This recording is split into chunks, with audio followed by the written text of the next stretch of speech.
Dan yang menarik adalah, sebelum saya akhiri, adalah future research agenda. Ke depan agenda riset NPF yang menarik seperti apa begitu ya. Ini mungkin bisa jadi sedikit ide bagi Bapak dan Ibu, terutama yang peneliti. Yang pertama adalah kita coba lihat deh pola narasi yang dibangun oleh satu aktor dalam waktu yang panjang. Misalnya ada satu aktor atau koalisi dari beberapa aktor yang punya kepentingan yang sama, dan kepentingan itu diulang-ulang, terus disampaikan dengan harapan kepentingan itu terrepresentasi di setiap kebijakan yang dibangun oleh pemerintah.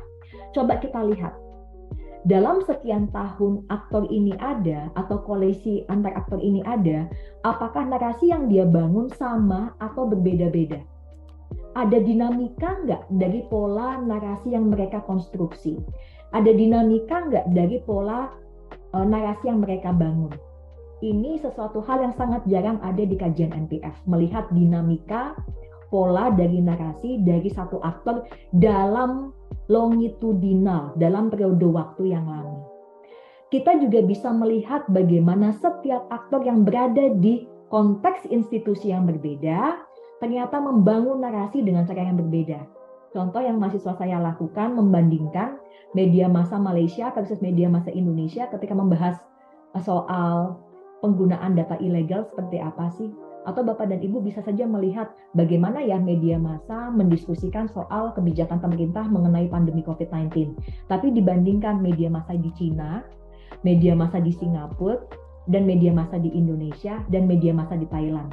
Keempat negara ini punya kualitas demokrasi yang berbeda-beda dan punya sistem politik yang berbeda-beda. Bisa kita lihat berbeda nggak cara setiap aktor yang ada di wilayah dengan sistem politik yang berbeda, dengan kualitas demokrasi yang berbeda, di dalam menggambarkan peristiwa atau kebijakan yang dibangun oleh pemerintahnya. Itu juga menarik.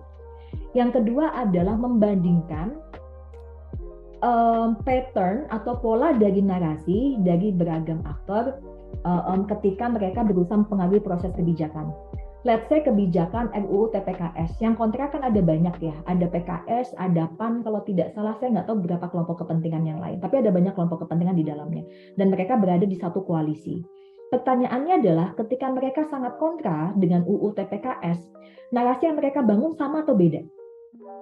Jangan-jangan mereka di satu koalisi, punya interest yang sama, mereka kontra dengan RUU TPKS, tapi narasi yang dibangun sama atau beda? Begitu. Mana yang menggunakan hoax misinformasi, mana yang menggunakan data saintifik, mana yang menggunakan cara yang lain. Itu juga bisa kita eksplorasi, dan ini juga adalah hal yang belum begitu banyak dieksplorasi di NPF ya. Terutama di konteks negara seperti Indonesia yang dinamika politiknya cukup fluid begitu ya, cukup cair. Yang ketiga adalah membandingkan media massa di tempat yang berbeda di dalam menyusun narasi. Tadi saya katakan media massa yang datang dari negara dengan iklim demokrasi yang berbeda, dari sistem politik yang berbeda, juga bisa kita lihat media massa di rejim yang berbeda. Dulu media massa ketika SBY membahas soal YIA versus media massa ketika Pak Jokowi membahas soal YIA, pembangunan bandara YIA, sama atau beda? Sama kenapa, dan kalau beda kenapa? Begitu ya. Sesuai juga dengan apa yang disampaikan Mas Reza tadi, kalau media ownership-nya beda, bagaimana Mbak Indri? Ini juga bisa menjadi riset idea yang bagus. Coba deh kita lihat bagaimana posisi tiap media, dilihat dari kepemilikan media, dan seberapa dekat pemilik media dengan pemerintah, dan lihat cara media ini memberitakan sesuatu versus atau ketika dibandingkan dengan media yang cukup independen seperti apa. Ini adalah beberapa future research avenue atau beberapa agenda riset di masa depan yang terkait dengan NPF yang mungkin menarik dilakukan oleh Bapak Ibu peneliti dan juga mahasiswa ya. Kalau analis kebijakan tampaknya kebutuhan untuk NPF-nya cukup praktikal saja, yang dibutuhkan seperti apa dan yang dilakukan seperti apa. Untuk beberapa agenda ini mungkin lebih relevan atau lebih sesuai kepada Bapak Ibu peneliti, dosen dan juga mahasiswa.